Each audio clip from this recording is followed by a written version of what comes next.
Well, hello guys, ketemu lagi dengan saya Kai di channel ini. Dan di video kali ini saya punya sesuatu yang menarik banget buat teman-teman semua.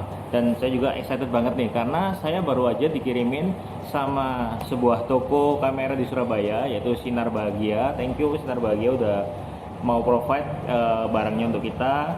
Dan kita dikirimin sebuah kamera terbaru yang bahkan belum ready stock ya ini di Indonesia, belum ready stock. Dan juga ini kamera ini adalah kamera full frame dari Sony yang terbaru, yang digadang-gadang sebagai full frame terkecil dari semua lini kamera Sony.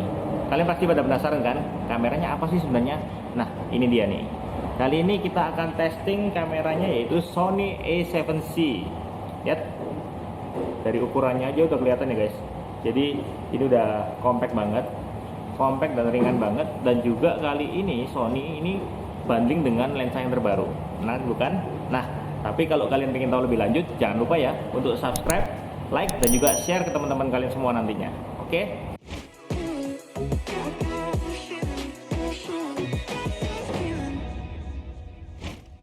Nah, untuk seri yang kali ini saya mungkin nggak akan nge-review yang benar-benar lengkap semuanya karena akan terlalu panjang durasinya. Maka saya akan coba sebisa mungkin untuk mereview gimana sih perbedaan kamera yang baru ini dengan kamera-kamera yang sebelumnya, yang kebetulan saya sendiri udah punya seri Sony yang Alpha 7 Mark III, dan itu udah menurut saya udah bagus banget. Ini katanya lebih bagus daripada itu. Apa bener kayak gitu? Kita buktikan aja. Ya, aku belum ngomongin spek ya guys. Jadi untuk secara spek sendiri sebenarnya kamera ini nggak jauh berbeda dari seri sebelumnya, yaitu A7 Mark III, karena katanya sih mereka menggunakan sensor yang sama sebenarnya, tapi di improve dengan firmware yang terbaru. Terus kemudian ada beberapa improvement di bidang softwarenya. Jadi katanya sih lebih bagus. Cuman harusnya sih nggak terlalu beda jauh karena sensornya masih tetap sama dengan A7 Mark III. Jadi aku kasih tahu beberapa key point dari speknya sendiri ya. Secara kamera sensornya itu 24 megapiksel, yaitu sama dengan A7 Mark III. Lalu kemudian untuk batasan ISO-nya juga sama, mulai dari 100 bisa di-push ke 50 low ISO-nya. Terus kemudian maksimum ISO-nya bisa sampai 51.200, tapi juga bisa di-push sampai 200 ribuan. Jadi untuk low LED udah bagus banget harusnya, karena seri sebelumnya udah jauh lebih bagus. Terus kemudian untuk fitur videonya juga kurang lebih sama dengan A7 Mark III, yaitu di sini sudah bisa 1080, tapi untuk FPS-nya bisa sampai 120. Tapi yang 4K-nya dia bisa sampai 4K 30 FPS. Tapi kalau di Indonesia kita kan pakainya PAL ya, jadi mungkin bisanya 4K 25. Tapi udah lebih dari cukup sih. Terus kemudian dari segi sensor sama, dari segi autofocus lebih bagus katanya. Terus kemudian dari segi ini nih, FPS-nya. Nah, ini FPS-nya, frame per second-nya agak sedikit di bawah dari A7 Mark III, karena dia cuma bisa sampai 10 frame per second. Tapi itu udah cukup tinggi sih menurut saya. Udah cukup mumpuni untuk kamu mau moto sport, mau moto sesuatu yang fast moving kayak gitu, udah cukup oke banget. Terus kemudian fitur-fitur lainnya, oh ya, dia slot SD-nya cuma satu ya guys. Dia slot SD-nya cuma satu, dan layoutnya pindah di sini, bukan di samping sini lagi. Terus kemudian gripnya juga beda. Jadi gripnya ini gimana ya, agak lebih tebal daripada seri A6000, tapi nggak senyaman gripnya seri A7 Mark III ke atas. Jadi gripnya nggak terlalu dalam, tapi masih lebih tebal daripada punyanya seri A6000, 6600, 6400 kayak gitu. Dan dari bahannya sendiri agak sedikit beda.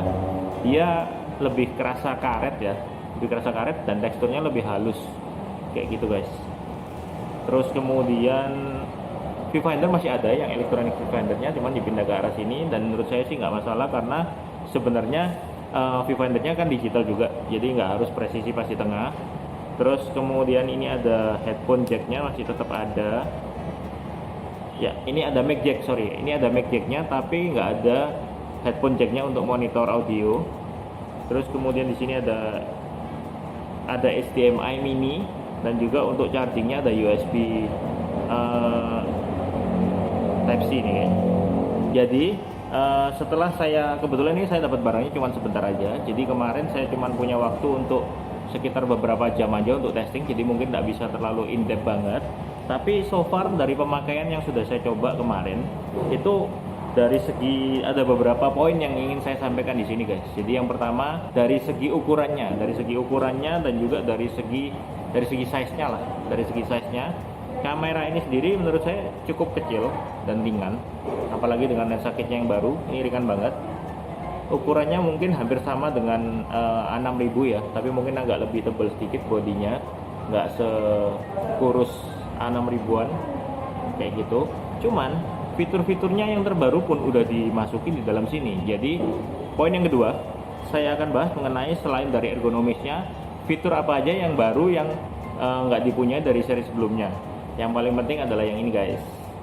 Jadi di seri A7 III ini udah termasuk dengan flip screen-nya dia, yang dimana ini memudahkan banget buat kita yang suka ngevlog atau suka untuk selfie dan sebagainya.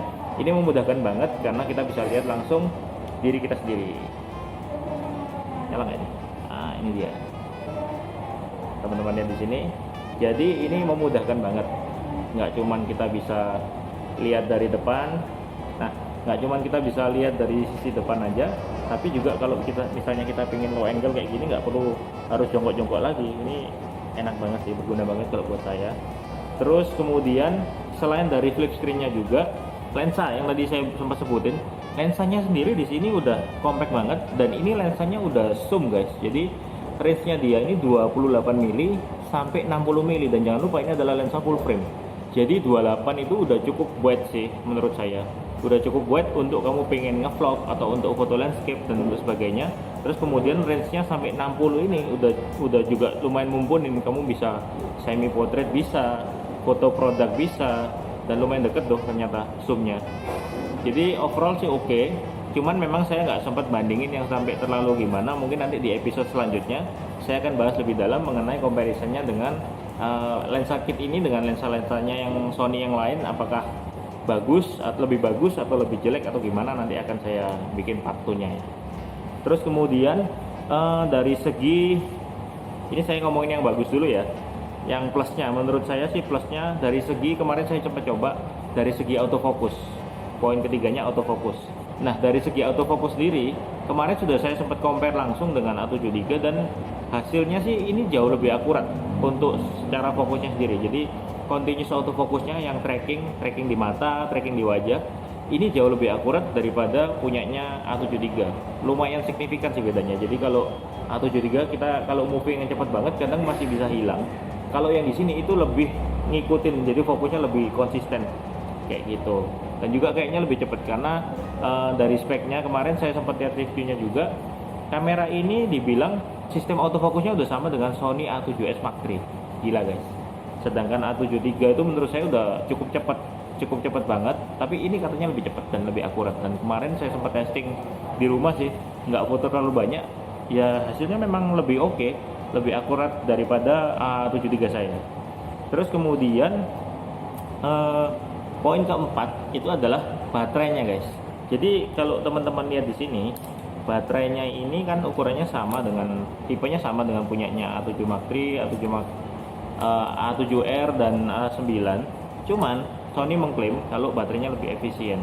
Poin yang kelima dari segi secara ini nih, secara tombol layoutnya ini sudah agak beda. Jadi kalau dari yang seri sebelumnya, untuk Sony A7 Mark III itu recordnya di sini, dan itu agak susah untuk neken recordnya. Tapi di seri yang baru ini udah dipindah ke atas dan tombolnya diperbesar. Jadi memudahkan banget buat kita, terutama yang suka video ya. Itu memudahkan banget untuk mengecek apakah memang benar sudah ke-record apa enggak, karena tombolnya lebih besar dan lebih layoutnya lebih enak di atas ini kayak gitu.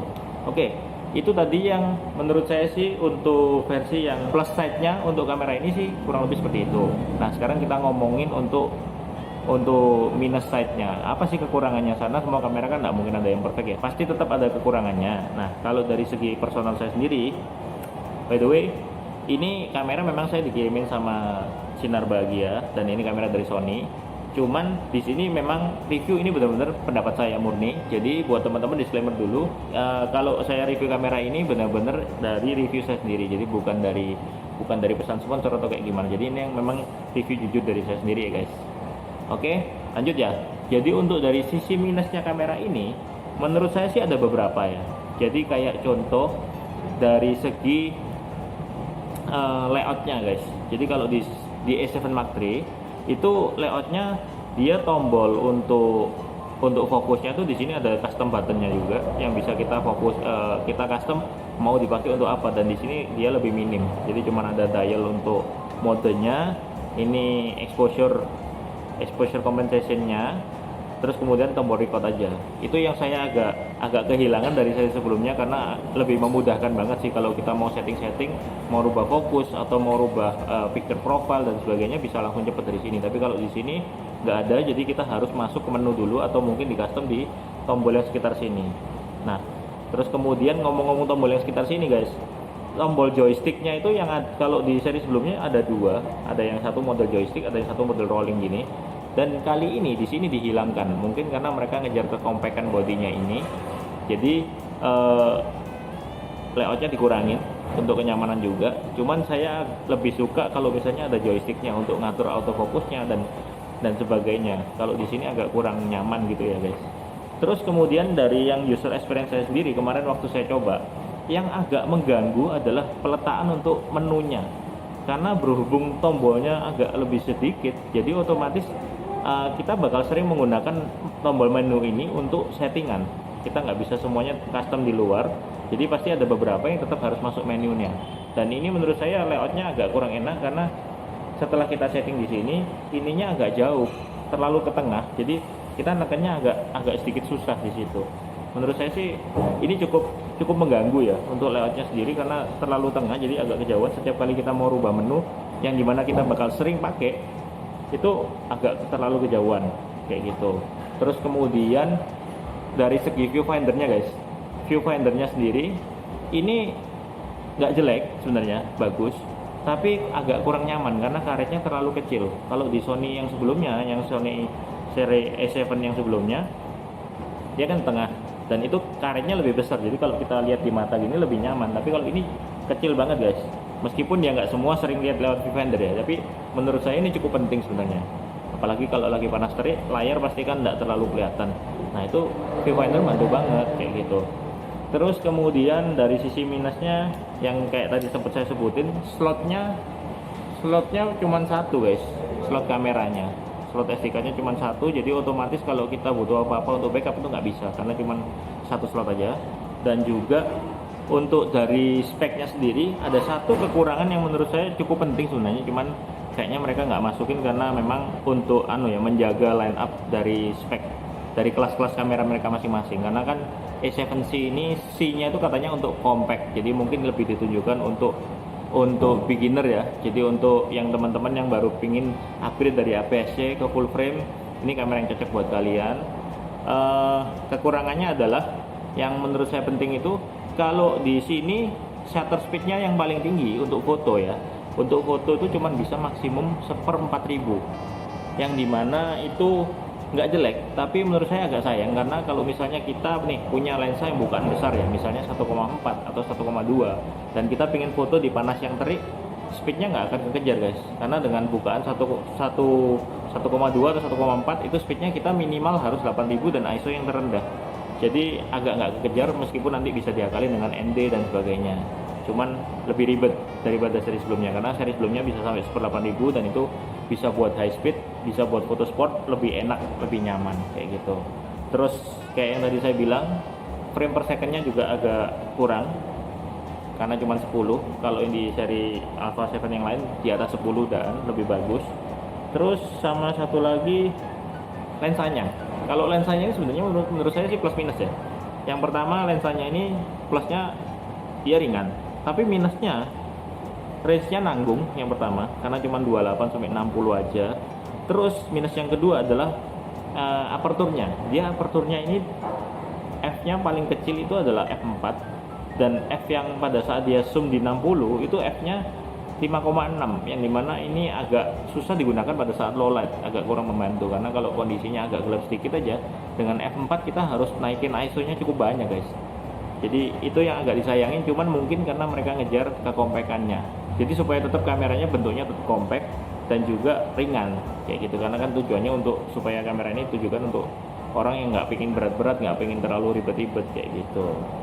Oh ya, dan yang terakhir, dari yang terakhir saya tahu pada saat video ini dibuat, kamera ini dijual seharga sekitar 27 sampai 28 juta dan itu dengan garansi resmi. Jadi secara harga dia di atas Sony A7 Mark III yang dimana padahal sensornya kurang lebih sama. Kurang lebih sensornya sama, cuman ada beberapa fitur yang ditambahin tapi juga ada beberapa fitur yang dikurangin. Jadi kalau balik lagi ya, kalau menurut pendapat personal saya, ini kamera bagus, apalagi dengan full frame dengan dimensi yang segini ini bagus banget. Tapi agak nanggung kalau menurut saya. Jadi kesimpulannya guys, kalau dari saya sendiri untuk pemakaian, untuk jalan-jalan dan untuk overall ini enak banget.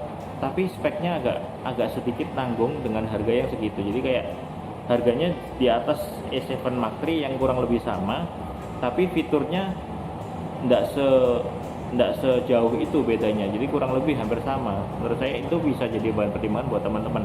Kalau kalian suka traveling dan kalian cari yang flip screen seperti ini, oke. Dan pengen update yang terbaru, ini sih oke. Tapi secara beberapa fitur yang kayak saya sebutin tadi, jadi kayak untuk shutter speednya maksimumnya cuma 1/4000, FPS-nya lebih sedikit di sini dibandingnya A7 Mark III dan juga lain-lain, kayaknya ya untuk kalian yang sudah punya full frame kayaknya nggak terlalu beda jauh. Jadi nggak terlalu rekomend juga untuk upgrade segera mungkin, atau mending ke seri yang lainnya yang lebih tinggi. Tapi kalau untuk kalian yang baru mau masuk ke full frame, ini rekomend banget. Kalian lihat nih, landscape-nya aja cuma segini. Nah guys, jadi overall seperti itu ya. Sekian review dari saya, semoga ini bisa berguna buat kalian dan juga saya berharap ini bisa bantu kalian untuk menentukan apakah kamera ini cocok atau enggak buat kalian. Jangan lupa ya guys, kalau kalian suka dengan video ini dan merasa video ini berguna, jangan lupa untuk klik like, subscribe, dan juga komen di bawah ini. Menurut kalian bagus mana sih? Mending kita upgrade yang kamera ini atau nunggu aja kamera yang berikutnya, atau tetap dengan kamera yang kita punya? Komen di bawah ya guys. Jangan lupa untuk klik like, subscribe, share sebanyak-banyaknya. See you at the next video.